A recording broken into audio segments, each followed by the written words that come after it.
Good morning, everybody. Thank you for coming to this presentation, Cryptoeconomics as Data Loam. So we are going to be discussing today this project Data Loam and the cryptoeconomic approach we take to it, also referring to the workshop that we did yesterday as well. So I'll just introduce everybody here at the moment. This is Martin Reinhart. He's working on the Data Loam project at the University of Applied Arts in Vienna. Matthias Tarasiewicz, he runs the Reinhart Institute for Future Cryptoeconomics. Jaya, Brekke, she's a researcher at Dome University in blockchain. And here we have Marcus Zimmermann, also from the Reinhart Institute for Future Cryptoeconomics, and Sophie-Carolin Wagner, also from Reinhart Institute for Future Cryptoeconomics. If we just get the slides up. So, what we're going to talk about, first of all, we're going to introduce the context of the project of Data Loam, and then which Martin's going to discuss, and then it's going to be followed by Matthias talking about the cryptoeconomic approach that we're talking about. And then Sophie and Jaya and Marcus will be discussing the fork shop that we undertook yesterday and how forking culture can be applied in different practices. So I'll just introduce Martin now to talk about Data Loam. Yeah, good morning. Thank you for coming here at this early hour, especially those who were at the Berghain event yesterday. I want to give a very short and brief introduction into our project, which is weird enough called Data Loam, loam like in mud. And as Andrew already said, it's art research project funded by the Austrian Research Fund, and it's hosted by the University of Applied Arts in Vienna, and there it's part of the Arts and Science Master Studies. I also, very briefly, since the project is, the organization of the project is a little bit complicated, I just wanted to give a little overview. So we are, on one side, working together with the Royal College of Art, namely the Institute for Radical Matter and Johnny Golding, and on the other hand, with Reinhart, Research Institute for Future Cryptoeconomics in Vienna, which is presented here. And today and I hope this will get clearer, we want to discuss the reason why we think that blockchain technology might be interesting for other fields than cryptoeconomics as well. And that brings me to the key idea of our project, which is about self-organizing knowledge systems. And this is now, seems to be very abstract, but in fact, we have been working on this for 5 or 6 years now. And the main question is, how can knowledge be organized in ways different to what search engines like Google present us?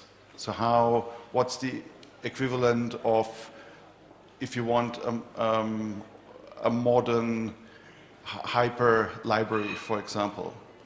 And in fact, the project roots in library sciences, and so we are very much interested in how in the past knowledge has been organized in librarian systems. And these are just 2 images showing the main catalog of the Library of Congress in the 1920s, just to give you like a physical representation of the effort and the sheer amount of metadata that was held by such a catalog. And of course, this is compared to what we have, like the sheer number of tags and meta information we have to keep today is of course much bigger than what they had to fight at this time. But still, you need clever ideas, or today we would say algorithms, to find your way through this amount of information. And one of the first one who tried to modernize this kind of catalogs was Melvin Dewey, and he came up with the now famous Dewey Decimal System. So he basically, following an idea of German philosopher Leibniz, said that if you break every category of knowledge into 10 subcategories, and each of those subcategories again into 10 subcategories, you will create a faceted structure catalog. And in his system, the clever thing is that every, now say, book or piece of information in this collection becomes a specific number, which is broken down in decimals. And within this system, you can tell how far away two pieces of information are. So just by looking at a number, you know from which kind of subcategory it comes and how close it is to another category or to another piece in this category. And someone who even got, like, the next step was Paul Otlet, a Belgian librarian, and today we would say a visionary, who came up with an enhancement to the Dewey Decimal System in a way that he said that one should also add, like, always time and the place to each index card, and and also cross-references between those indexes. So he generally invented a much more flexible way of indexing libraries' holdings, and this classification system is still used today, and it's called Universal Classification System, or CDU. And all this happened in the 1920s, and one of the ideas that were current at this time already was that this is not only a descriptor in terms of you can find a book, but this also included the idea that you could introduce automatic ways to find and correlate information. And in this picture you see a punch card sorting machine, so a machine that in a mechanical way could extract information from punch cards. And so the idea was evident that as soon as you could put this index in a formalized mathematical structure, you could also start to correlate this in an automated way.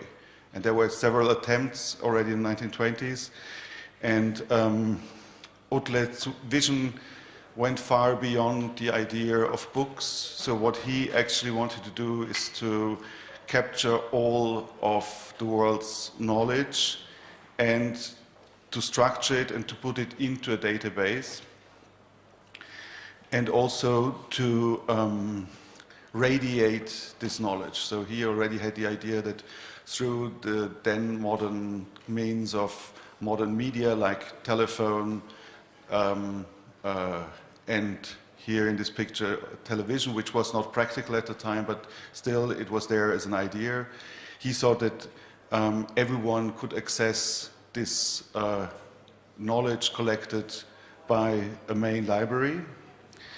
And in this chart, that's basically the whole of his vision, that contributors would send via radio information to the big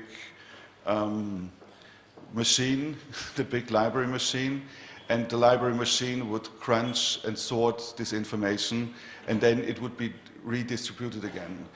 And I think this is very interesting that Otlet thought of a kind of a central unit that would compute this information, And this is actually the image that brings us to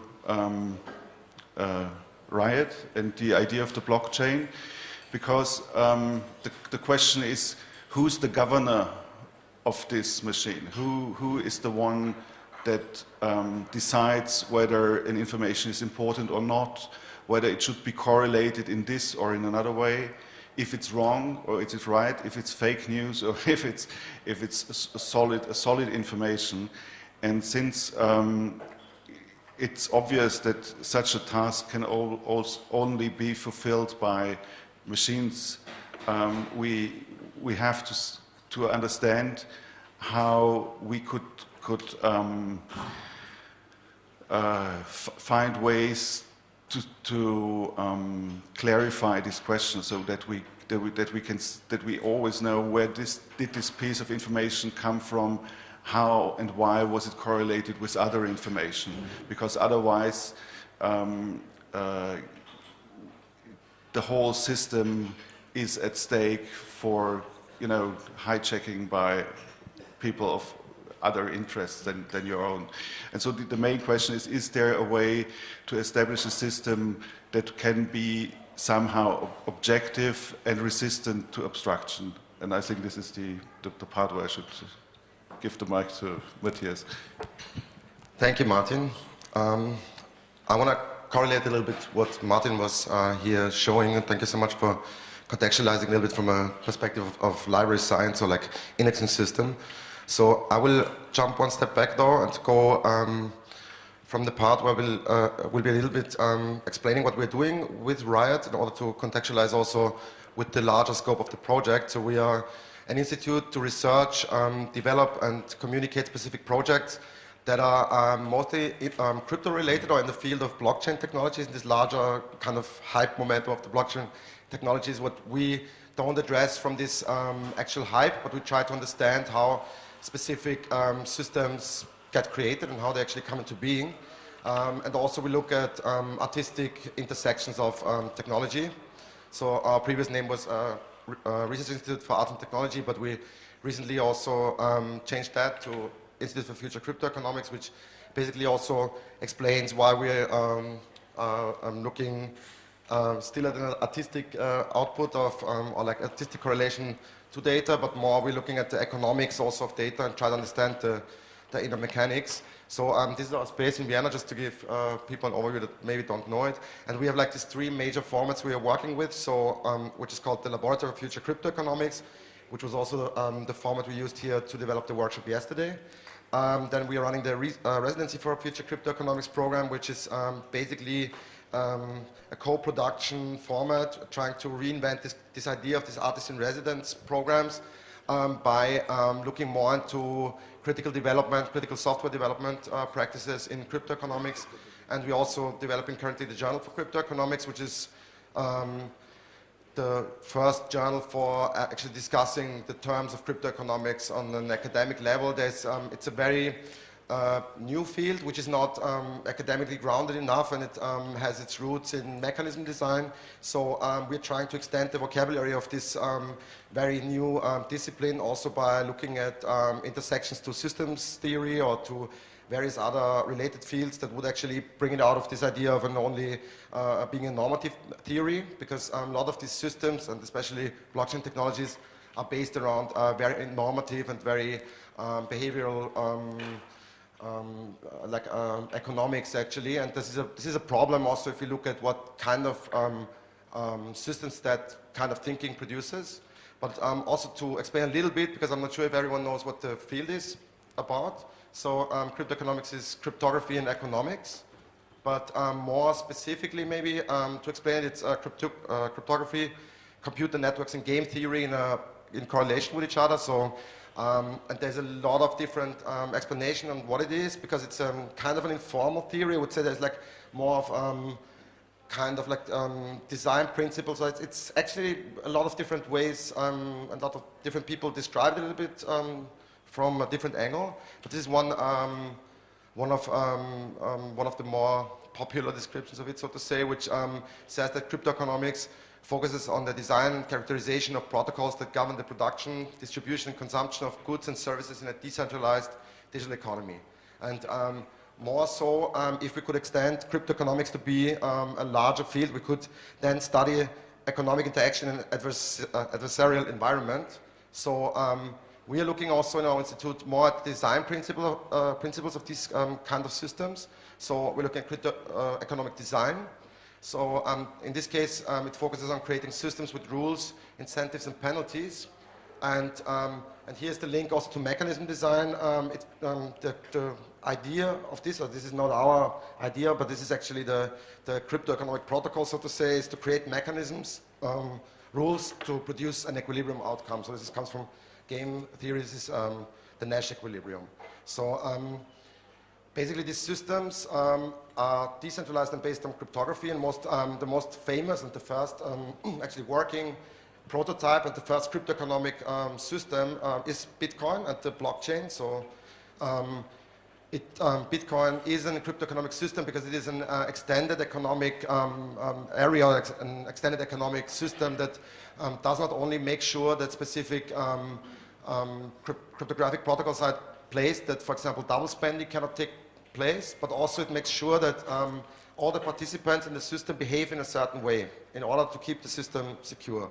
In the example of Bitcoin, there would be, you have proof of work, so you have a protocol that makes sure that specific attacks cannot happen, so that a system functions in the way it should, and that people that behave in a way in order to support the system are supported through an incentivization. In Bitcoin, this is called the miners. So they have a mining incentive, so they are all interested in like keeping the system running. And it would also be beneficial to do that if they would work in a, or like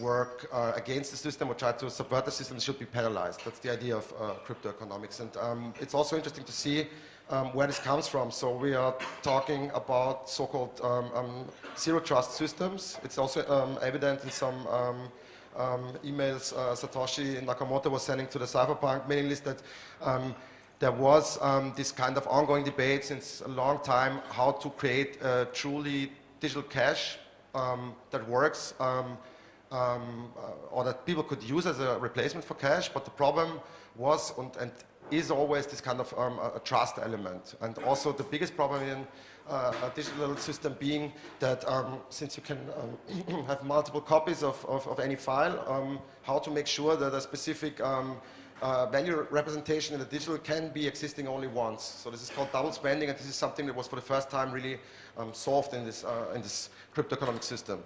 So in this case also, and also in the example of Bitcoin, cryptoeconomics provides a security guarantee for a distributed system, which is in this case the miners, which are like, for example, not only validating that specific funds have been transferred, but also it's a mathematical distribution. So you have basically 50% of the, you need like 50% of the, at least 51% of the total computing power to overtake the system. So in this context, proof of work is also the only existing, or like Bitcoin is the only really existing cryptoeconomic system based on cash that we have right now. There's a lot of other proposals, but it's the only proven one because it actually has also a relation to real life economics. In the case of Bitcoin, that means miners have to actually, for example, buy mining gear that is actually costly because you have to buy them in meat space. You have to get like really your hands on and get your hands dirty, and that's also not so easy replicatable. So basically, the original idea from Satoshi was to have like one CPU, one vote in order to distribute the computational power also to a lot of nodes. And we see also in the last year, I would say that this is also getting a problem through like this centralization of mining power and all these kinds of things. But basically, it's interesting to see that there is no other cryptoeconomic proof than Bitcoin yet that is fully replacing the proof of work principle. But to give maybe a little bit of a background, because this was maybe too much, or maybe I don't know, like everyone in the audience is like into Bitcoin so much. Maybe I want to relate it also from a historical perspective where this whole culture comes from. So we had in the 70s already a lot of developments, especially regarding availability of cryptography. So for the first time, specific encryption technologies were available to a large amount of people. That was not the case before, because usually proprietary software was at play. So in this context, communication was encryptable from large amount of participants suddenly. And in this context, it's important to understand that this also kind of brought up this movement, so-called cypherpunk movement, and all these kind of discussions about the possibilities of a decentralized system that would work and create specific also societal outcomes. And in this context, this cryptoeconomic traces can be actually read, but it's not actually formalized like that. Interestingly, this idea and the name of cryptoeconomics was just recently coming up, like in 2012 approximately. So while Satoshi Nakamoto never really framed it cryptoeconomics, it is actually now considered the first cryptoeconomic system. And blockchain and Bitcoin are a product of cryptoeconomics. So in this case, as Satoshi presented the first cryptoeconomic system, he also had to find a solution, of course, to the Byzantine general problem. I won't go into detail so much because I'm talking maybe already a little bit too technical here. But the idea is to find consensus over the state of a system in a zero-trust environment. And more so, we have to find a consensus over the state of a peer-to-peer system in a zero-trust environment. And as I said before, so this solves the problem of double spending, basically eliminating or making sure that a specific file is existing only once, so that I can verify that there's only one copy of a specific digital value. So basically, maybe to subsume these two parts that we, I hope, understand this a little bit, the two elements of Bitcoin and also of the first cryptoeconomic proof were public-private key cryptography and proof of work with incentive. And incentive, I'll explain a little bit with the mining, but I will maybe explain this a little bit more, because this is also important to understand our workshop. So basically, these are all considered fields that would be relevant research fields now in cryptoeconomics. So there's a lot of research currently into consensus protocols. How do people actually form consensus, but more actually how machines form consensus. It's actually interesting also that we see already a vocabulary that is coming and is used in different scientific disciplines.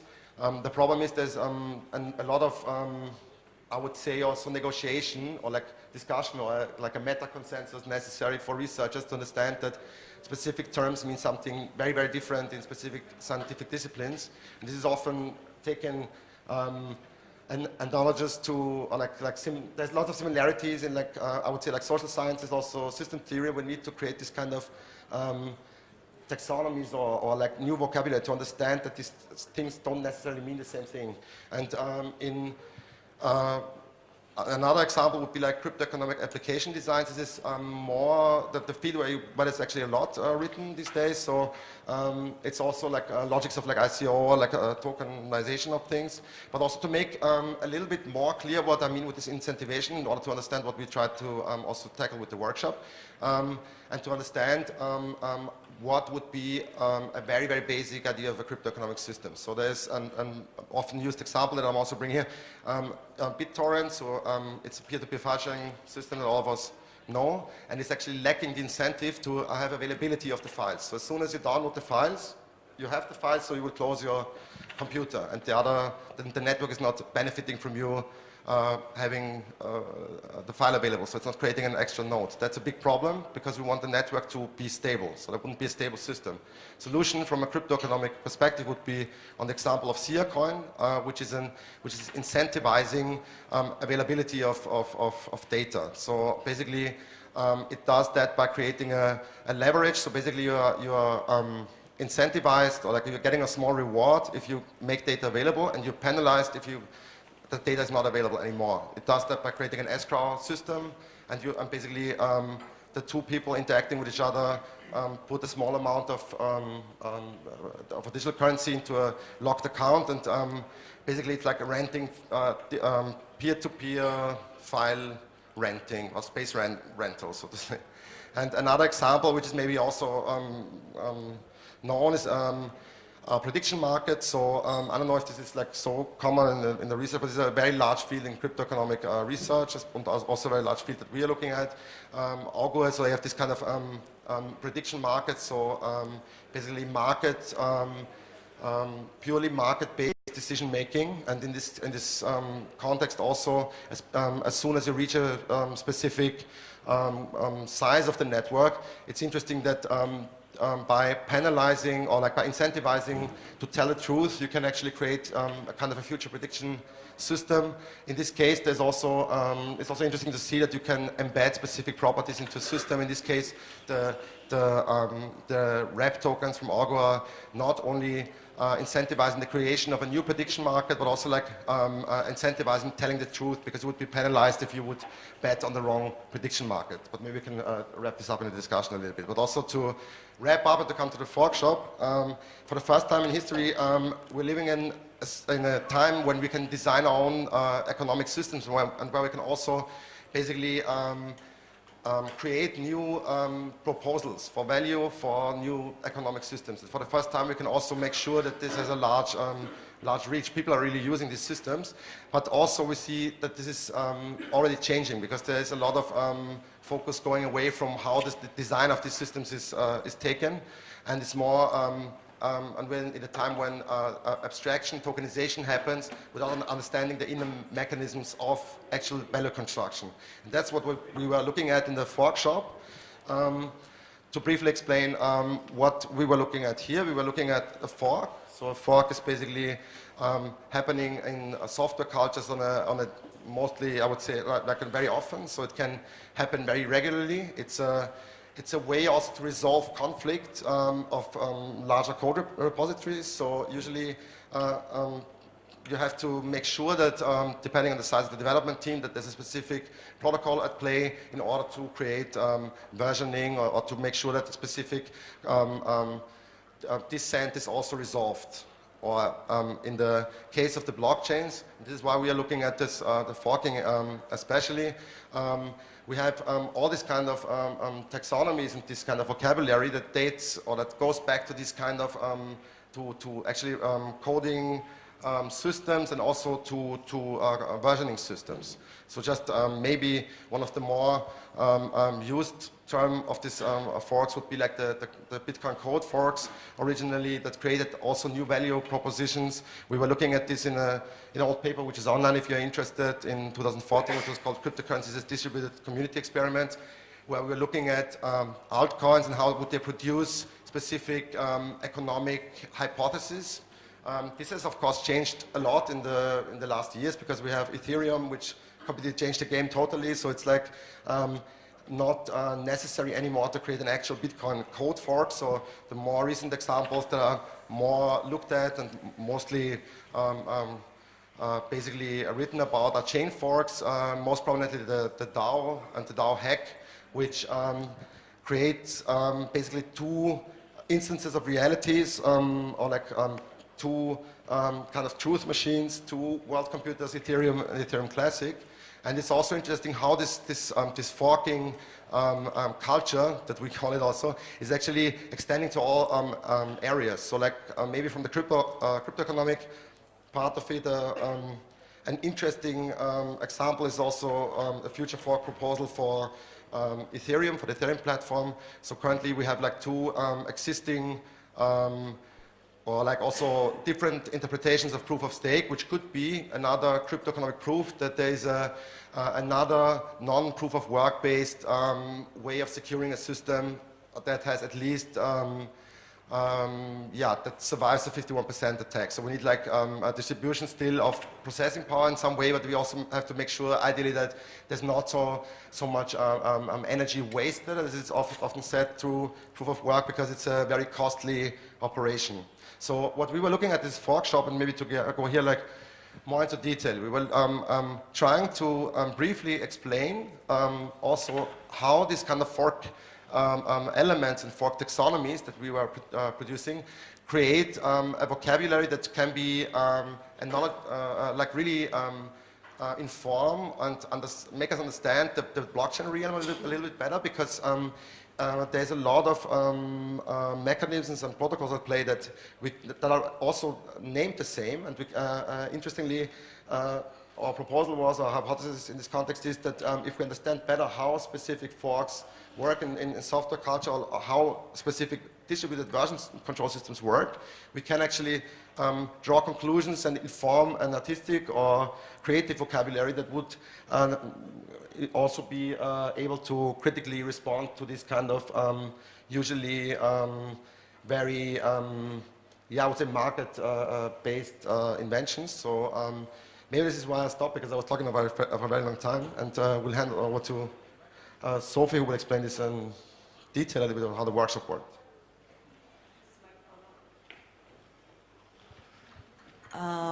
Yeah, so about the format of the actual workshop, we started off with a presentation quite similar to the last part that Matthias just presented, to introduce the general concept of forking, and to then more evolve to forking as a method that could also be applied in other systems than the technological world.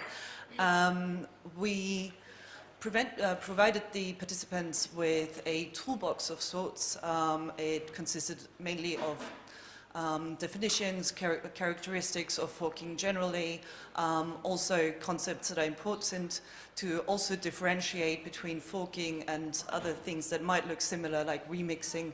So we established that for a fork to happen, it's usually preconditioned that there's some sort of dissensus to create the need for an actual fork. So we provided the participants with these toolboxes, also added a few more imaginative ways of what forks could also look like, to kind of like get them in the mood and give them some some tools to actually create some forks. We asked the participants, I think it was approximately about 25 people, to divide in 5 groups. And provided them with scenarios of dissent. So we came up with various scenarios that we thought might quite obviously cause some dissent, and asked them to think about if a fork could be a solution to tackle that topic, and what this fork might look like. What was interesting is that 4 out of the 5 groups picked one of those scenarios to work on, and it was the same scenario. So weirdly enough, it emulated almost like a perfect decentralized network. So that was quite nice. Given the complexity of the scenarios and the short time frame, because we only had approximately, I don't know, 40 minutes to work on those scenarios, it was more discussed what the motivation for a fork is in this. They easily found consensus on these being scenarios of dissent, so that was not a big problem.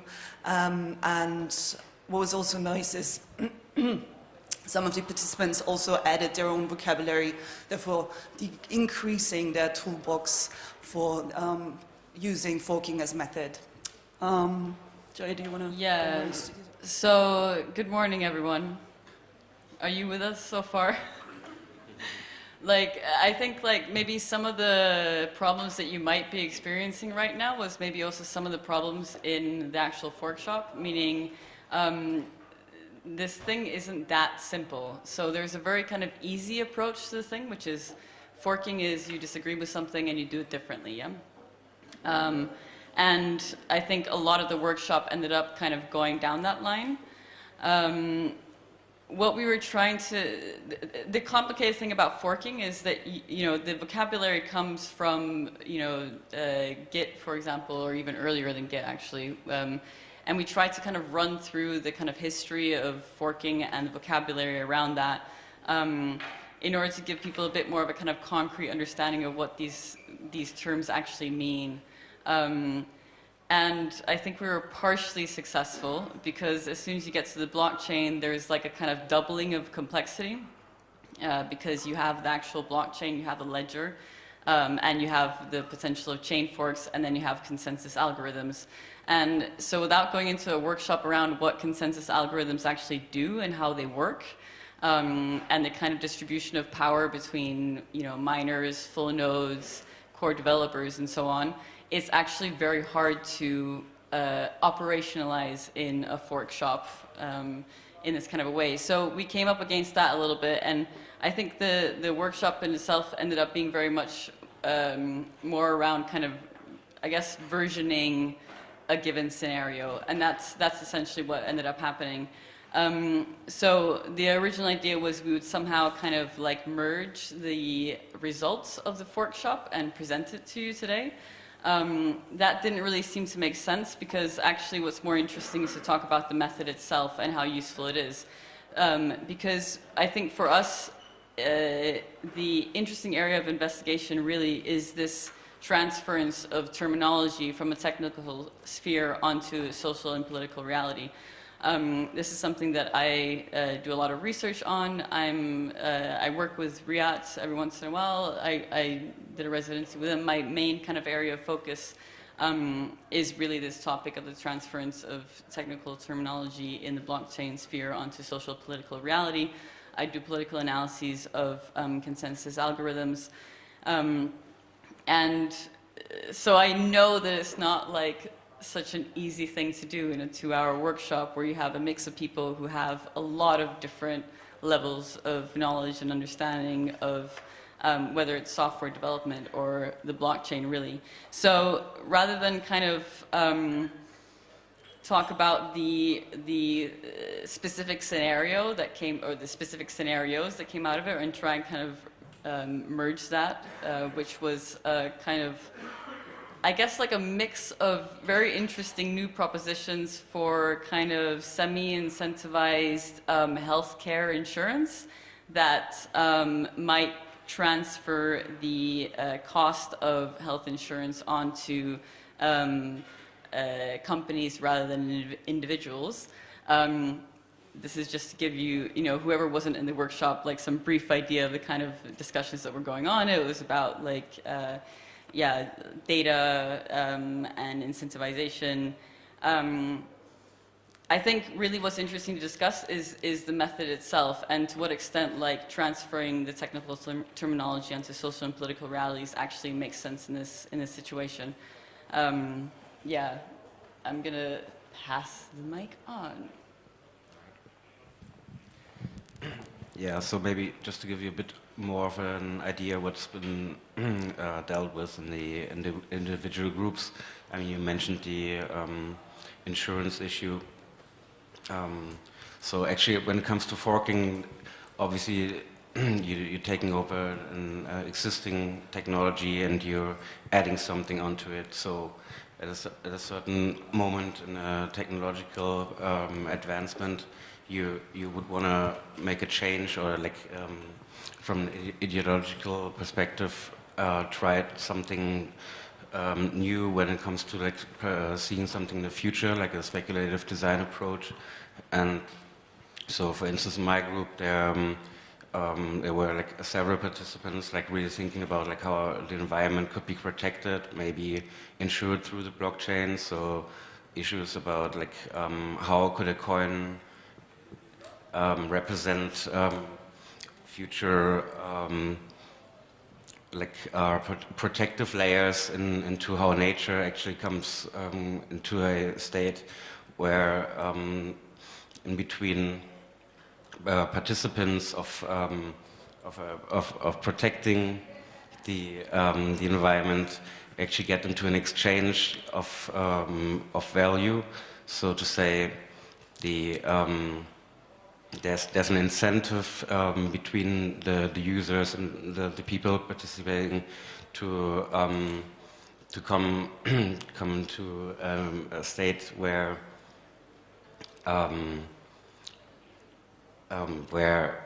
actually the people within the group participating get kind of like incentivized for protecting nature. Yeah, well, So one thing that to me is really interesting about the way that the scenarios play out is exactly this fact of the incentivization, which is something that is kind of very specific to cryptoeconomics. That tends towards this behavioral engineering. You know, it tends towards this kind of like, how can we imply incentives in order for a kind of broader, better behavior to come about?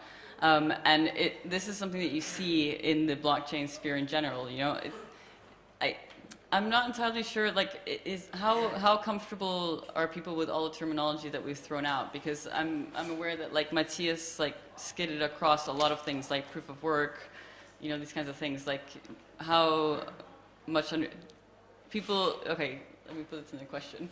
How many people have heard of proof of work?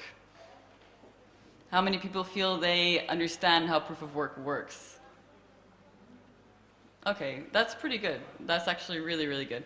So the interesting thing about proof of work is that you have this kind of fascinating combination of a decentralized, ideally a decentralized network combined with cryptography and financial incentives, and that's somehow going to solve certain governance problems, right? And so what this kind of system tends towards is through it becomes this kind of framework to apply to everything. So because all of a sudden it becomes a kind of governance mechanism, which initially was really about securing part of the Bitcoin network, there is this kind of transference of the terminology very easily because we're using words like consensus and because we're using words like forking and so on. Like it becomes a kind of very easy transference from a very kind of technical realm where you're solving a specific network security problem onto a kind of governance realm in general. And this is something that you see very often in the blockchain sphere, this kind of transference of terminology. And this is really what we tried to play with a little bit in the workshop, was like, how does this transference of terminology actually work or doesn't work, you know? Like, how banal does it become when we're trying to, like, fork material reality? Is it, you know, what is the possibility of actual dissensus in terms of material reality? So one thing is, like, there is a code repository, you disagree with a given direction that's going in, you copy the code and you go in a different direction. But how possible is that actually to, you know, in a kind of political context? How possible is that actually in a kind of governance or legal context? So these were some of the things that we were trying to play with a little bit in the workshop.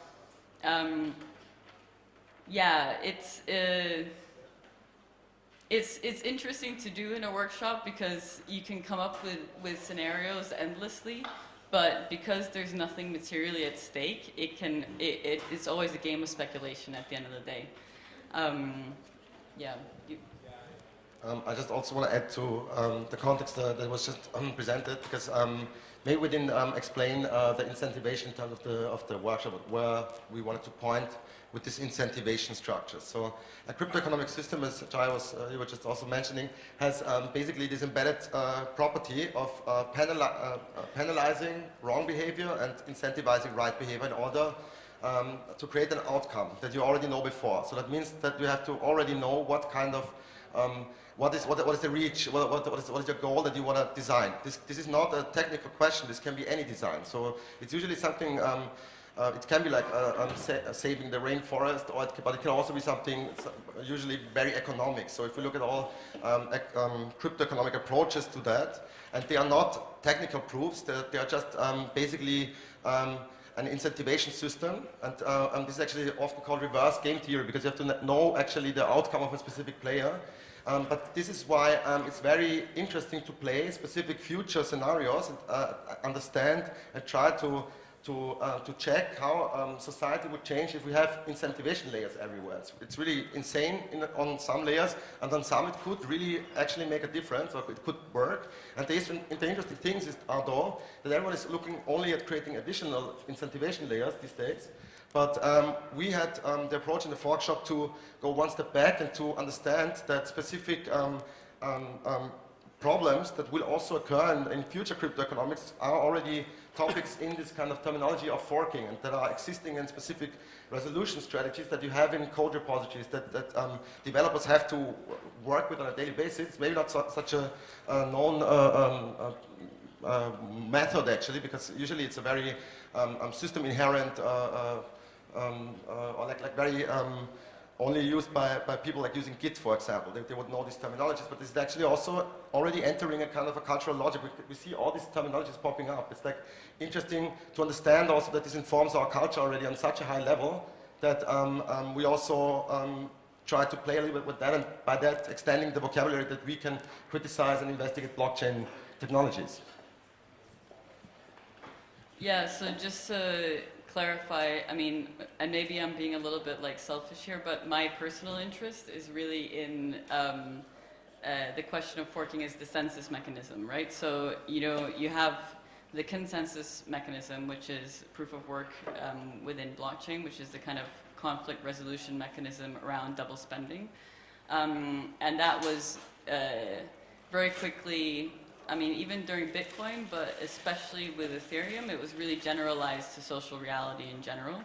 And I found this very interesting.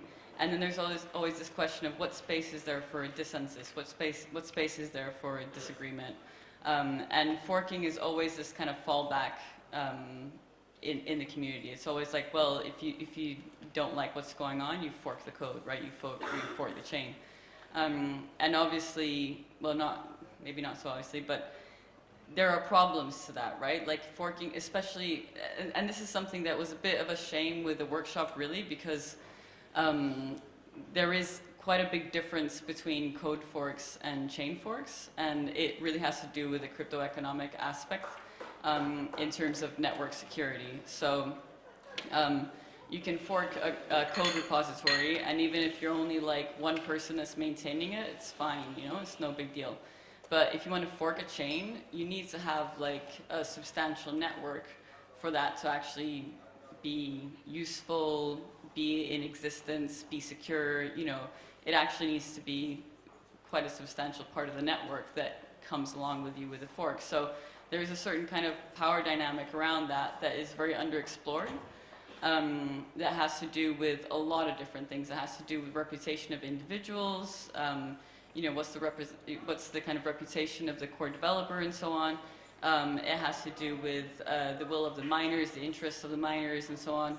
So, you know, this kind of question of network effects is really kind of major in terms of the ability to actually perform dissent in any meaningful kind of way in this space. And, you know, lots of people have been through these experiences in the cryptoeconomic space, and I think it's been a very kind of educational past few years around those kinds of things. Where, you know, this idea that like we've solved the governance problem, or we've solved the problem of politics and so on. There's a maturity that's happened in the space really, where it's like, no, this hasn't been solved. It's just taking place in a different form and in a different kind of way. Because you really need to mobilize. I mean, if you want to actually fork a major cryptocurrency, you really need to mobilize, or you need to have a very good reputation and be a main kind of character in the space.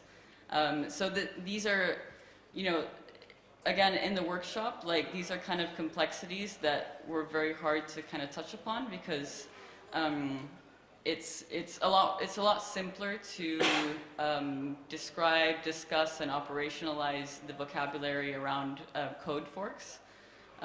Because it's relatively straightforward. You don't need to discuss the kind of consensus mechanisms and so on. But with chain forks, like it's a whole other space. And I think like some honest reflection on the workshop, maybe we should have made a more clear decision on whether we were going to go for code forks or chain forks, and if we were going to go for chain forks, really to explain what are the dynamics in this space, really, and how does the economics play into that? How does the kind of incentive aspect play into it, which again for me is very interesting, because it's it's use of financial incentives for a very specific part of network security, very specific part of network security, which is like already fascinating. The fact that you have financial incentives filtering into the profession of computer sciences and cryptography and network security. Like this is fascinating, you know, in terms of toolkit, let's say, for security engineering or network security engineering. But I lost the thread there. What was that? Oh, here. Yeah, also have to look a little bit at the time. Also have to look a little bit at the time. Also, I want to bring it back to the Data Loam project also a little bit, because I think also we and here I see also the problem actually of the whole context also. It's such a large topic that we have to actually address, and which for us we see this as an experimental setting which we are extending, which we are also basically in a versioned way will be coming back to at a later stage. But we saw a lot of problems also in, like, first of all, educating while doing the workshop is a really hard task. At the same time, a lot of things that I wouldn't have guessed worked very good. So, for example, there was a specific also need to basically, because always like what I'm finding in a critique, or the blockchain critique, or specifically cryptoeconomic new systems, they work with this kind of models that would actually just emulate existing corporate structures, which would then be like cooperatives or something like that. But also from there are resolutions that are neither corporate nor cooperative. It's interesting. It was actually some of the outcomes from the workshop, that there's like a lot more investigation needed, but that also means we have to understand corporate structures better, I think, for example. I know that maybe not everyone on the panel here agrees, but interestingly also, and here I want to come back to the Data Loam project itself, because why is this relevant for Data Loam? We saw also that, and Martin was showing this, and here I'm referring also to your slide, you were showing that this idea of a centralization of data, or also of like metadata in this case of the library system, has been existing since a very long time. And still now, if we're looking at the so-called decentralized systems, they are in the end very centralized, looking at, for example, distributions of who is actually mining, who is the actual driving economic force. It's always this kind of, it's almost like a very nice narrative that in a way emulates like decentralization, but you can also critique the element of like centralization and there's a lot of different theories why this is the case. One could be like it's too tied to real economy, which would be like a proof of work, and that the resolution would be to completely virtualize it, proof of stake. But there's also a lot of other things at stake that we want to discuss in terms of like where is data situated, who is owning data, and basically also which kind of future systems will exist where we can either work with this data, or basically where these sorts of representations of data, as soon as it enters another sphere of only like the metadata element, where this actually also influences changes totally how our societies work and how our way of thinking about like production, and changes everything basically. We were trying to bring this down to this element of Data Loam with a very practical approach into looking at what is the how can we craft cryptoeconomic systems, or like investigate future cryptoeconomic systems by trying to work with the elements of design elements of the chains basically. On another level also, in terms of the Data Loam project, when it comes to the organization of knowledge, again, to come back to this consensus, dissensus kind of arena, the connection is really like this. So, you know, the Data Loam project, you know, it's this proposal to basically have the ability to organize knowledge that is a bit more relational. And it's this question of how do you deal with multiple truths, multiple knowledges, ambiguity. And this was a lot of the same stuff that we're dealing with in the workshop, really, was how do you allow for multiple truths and some kind of compatibility at the same time? Or do you go for non-compatibility, you know, to go for a hard fork or a soft fork, or, you know, so these were some of the things that we're looking at, like, just to try and connect this at a slightly more meta level, and something that I think, like, probably a lot of people in the audience, you know, can kind of relate to when it comes to, histories, media representations, these kinds of things that are going on right now. How do you allow for multiple truths to come out, and how do you allow for dissensus in a kind of mainstream truth in a way that makes sense, really? And what kind of mechanisms are there in place for that to actually happen? In the crypto-economic sphere, it's a very specific type of mechanism. And this is what we're trying to play with in the workshop, really. Thank you. So I might just open it up quickly to the floor for any questions. We've got about 5-10 minutes or so. So does anyone have any questions? So what we've kind of given a sort of like a brief sort of like flash of different layers of what we're looking at, but if anyone wants to sort of investigate any of these things more with a more specific question, yep. Sorry. I'll open it up. Yeah, thanks everyone for a great panel. I guess I was just thinking about, you're talking about this is kind of the first time in history where we're able to experiment with different kinds of cryptoeconomics. And I mean, I get the point with kind of forking and being able to set up these things quite quickly. But if you think of cryptoeconomics as economics, well then we've had a very long history of actually experimenting with different types of economic forms. With, we have like the Dutch kind of tulip economy, or the Conch economy, or the barter economy. We have lets, we have time banking, and I guess, this idea of not taking this as just a critique of historicizing, but actually seeing this as something as maybe a positive direction to experiment in. Bataille, for example, has written a lot on the gift economy, what that might look like, and how that kind of changes the way we think about economics. And I'd see that as a really interesting starting point for how we might sort of operationalize that as at a blockchain level. Just a second. Thank you very much for this question. It's actually...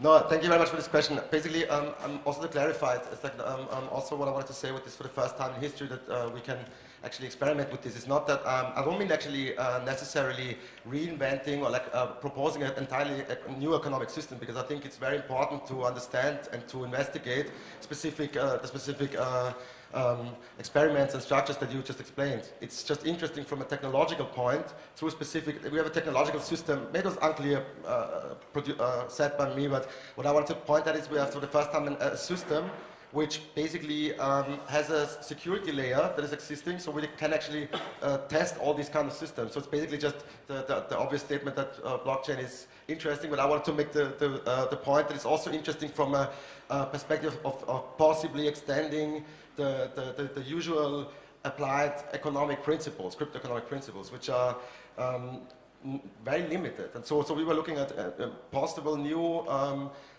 systems out of that would actually create, these are all not currency-based systems also, yeah? So the economic systems that you were just explaining are all like accepted time bank, it's either labor or like currency, but you can also create totally different abstract representations of through cryptoeconomics which have outcomes, but which don't really get into currency, the currency element of it at all. So it's like outside of the market even. It's possible, I would say. It's possible, but it's not happening. No, really. I mean, because like there is like a few different levels at which economics is at play here. So on the one hand, you have the level of security, and I'm quite kind of interested in how you stick to that at a certain level, a certain layer. It's a kind of network security layer where it's incentivized through a token internally in the network.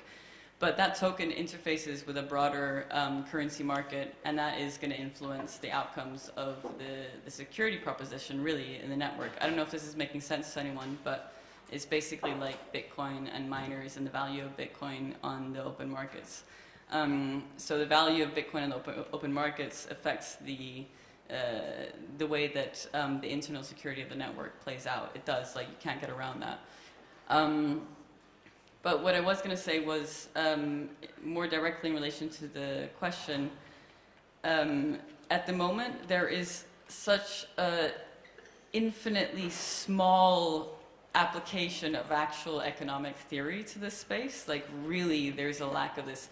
It's a really kind of like very, very basic, you know, I don't know, like free market economics 101 as a kind of hypothesis, yeah? It's like you have economic incentives for people to do certain things, and then they do those things because they're gonna make some money. You know, it's very, very basic. The integration of more kind of complex and developed economic theory into this space is very far behind. And I think a lot of very interesting work can come out of that, really, because this is operating at a lot of different levels. Like, it's not just about the network security, it's not just about the incentives, it's also about the monetary policy, for example. That's something that we haven't gone into at all, but that's, I guess, a whole other discussion around how Bitcoin is constructed in terms of monetary policy. But really, there is one thing that I'm really missing from this space is, I guess, like more, really kind of more economists getting involved that have a kind of solid research background to really start kind of looking into what happens when you start kind of encoding this thinking and these policies into computational systems. Because it changes the dynamics of economics, and it changes the dynamics of computation in ways that I don't think like anyone can really predict, like politically, socially. I mean, yeah, I have a lot more I could say about that, but. I'm a bit short for this, I'll send him my TikToks. Good morning. Thank you for this, and thank you for yesterday as well. I participated in the workshop, and I thought it was really interesting also because you look at forking both in the sort of technical sense and questioning what could be the broader implications for how you approach societal change and issues, and the temptation that we all got into is this social engineering, as you pointed out. So I was wondering, say more on a philosophical level, we were chatting a bit after the workshop, I was thinking, if you say imitation is the most sincere form of flattery, could you say forking is the most sincere form of critique? Or maybe a mode of critique that could work, whereas there's a whole discourse around how critique is maybe exhausted or becomes sort of a cheap term. Everything is critical, but forking is actually engaging with something existing, improving it or dissenting with what exists and making something, merging it back. And so this kind of loop was technical. I was wondering if you see any potential for forking as sort of a political agenda or an update for dialectics in philosophy, or like these types of concepts that you're engaging with have quite a rich and long history, and this could connect or merge back into that discourse. So I was wondering on that level what your thoughts would be. Yeah, could I just get you to, sorry, could you just also just say one word about like your proposition in the workshop? Because no, but it was great. It was really interesting. So yeah. What your group came up with. So our group was working with the idea of a quantified self that was introduced by insurance companies and made it so that your entire, the initial scenario was that insurance companies were monitoring daily life to a high degree, or like when you go to sleep, your eating patterns like this. And so we were working with that as a starting point. And our group came up with a couple different scenarios that ended up looking at how you can use this kind of incentives behavior to not monitor individual behavior, but say the work of corporations and, for example, environmental issues, that there would be an incentive for corporations built into public health, for example. So if people are getting way too obese, that supermarkets would be punished and not individuals, or sort of a feedback loop on this side. So we got into kind of really dubious social engineering and also discussed, for example, the potential of making this kind of monitoring cute in the form of a pet, a dog, or that you could like command or to with you or not, or say using as transition mode to a socialist or communist economy that needs a different kind of behavior to work as a temporary sort of bridge to a new society. So we talked about these kind of you know, ethically dubious but potentially utopian scenarios. Yeah.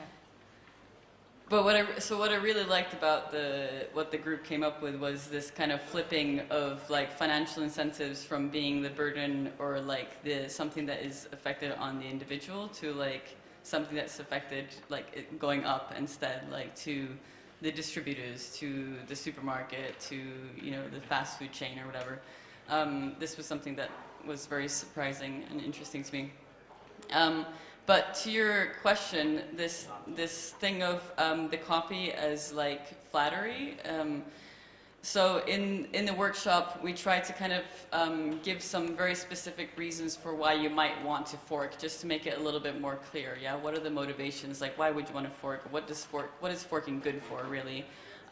So apart from the dissensus mechanism, which I think like I've probably discussed to death already today, there is also, forking originally, especially with code repositories, is really it's for experimentation. And earlier on in the cryptocurrency sphere, there's like an early history that is really being like kind of wiped out by all the hype and speculation that's been going on for the past few years, which is really the space of the altcoins, right? Like you had the altcoins were all forks of Bitcoin. I mean, like, Bitcoin was forked a lot in the first few years, like really a lot. It wasn't this kind of like monolithic thing.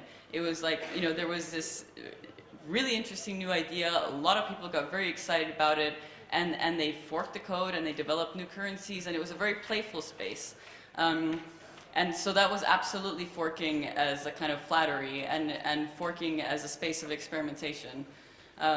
So that's something that shouldn't be forgotten. And then, so we had this kind of like, I guess like 3 points of like, okay, so you have forking as dissensus mechanism, which really only makes sense when there is like a hegemony, when there is like, okay, an established chain that has been going on for a long time. Bitcoin is Bitcoin. Everyone knows, Bitcoin, this repository that has been, ever since Satoshi, launched it and so on. Or Ethereum, after the DAO exploit, really as a kind of dissensus mechanism. It only makes sense when there is like an established status quo, yeah? Before that, forking it's a friendly thing. I mean, it's something that like you do in order to experiment. You do in order to, there's the idea of value proposition also. You do in order to propose a different kind of potential avenue for development, really. So yeah. Thanks for raising that. And Could I just one quick question last? Is it working? Oh yeah. I was wondering, in reference to the kind of history of open source and forking, and I was wondering, particularly in your research, like one of the things that's not really recognized as a success within the kind of cryptoeconomic space, I guess because things are moving so quickly, is that in a way it made economically viable open source software, and this is like should be understood to be a huge achievement. Given that there's like this really significant shift in who holds power economically, I'm thinking back to the kind of total corporate capture of open source projects. So the way in which that can happen like very clearly, or it can happen quite subtly in the way that, say, IBM will fund engineers to work on specific open source projects, and then they bend in a certain direction, so it still looks like a mass of people working on something. Now we seem to be in like a very different set of conditions where, whilst I think for a lot of people from the outside, the kind of referring to everybody involved in blockchain as just like the typical kind of white engineers, and whilst that is true, it's also not the usual suspects. Like the people involved in cryptocurrency are total freaks. And I wonder, like specifically in your research, whether you're starting to see possibilities emerge, or what the kind of tension in governance structures looks like between, say, banking sector, corporations, and what models of capture might exist in the future. And I think this is like specifically very relevant to forks of like, have you done any kind of game theory analysis on what a corporate takeover with the utilization of a fork would look like? And then just one last add-on question is like, given that the fork is going to be like a really defining factor for governance in the 21st century, what do you think are the like top 3 critical texts? Wow.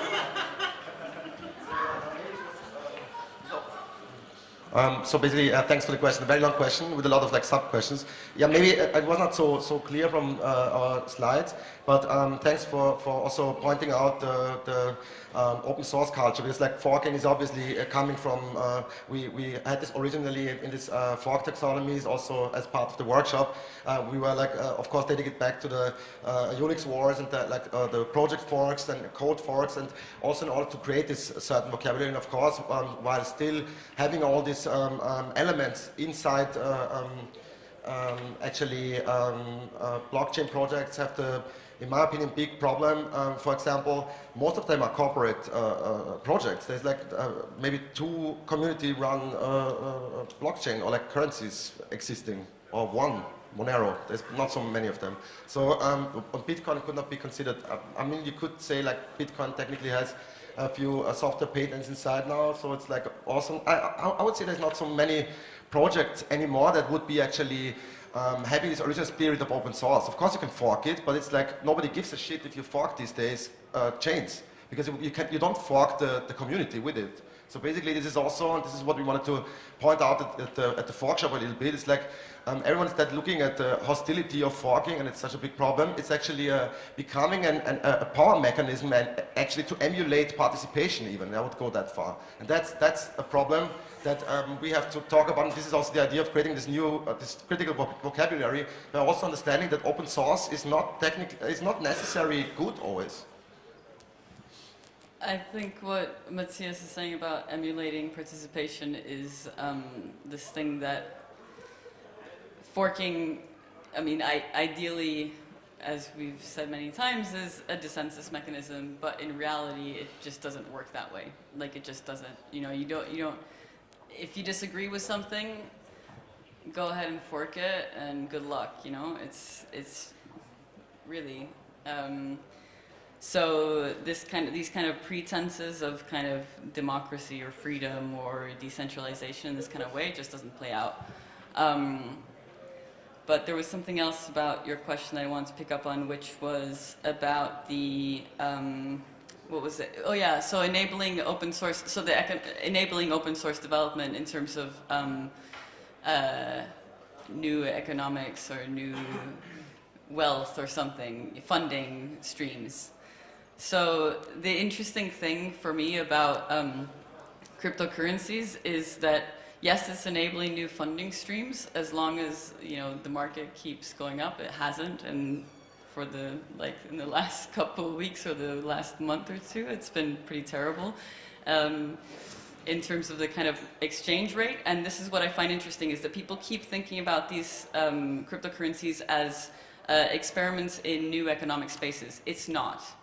Yeah, because there is no kind of, there is no loop, there is no kind of production and consumption happening within these specific cryptocurrencies. It's always interfacing with the dollar or the euro or whatever else. Like, the exchange rate plays a huge role, and the kind of value that's created in the space that funds potential projects is based on kind of exchange rates. It's based on, you know, you have a kind of speculation element, which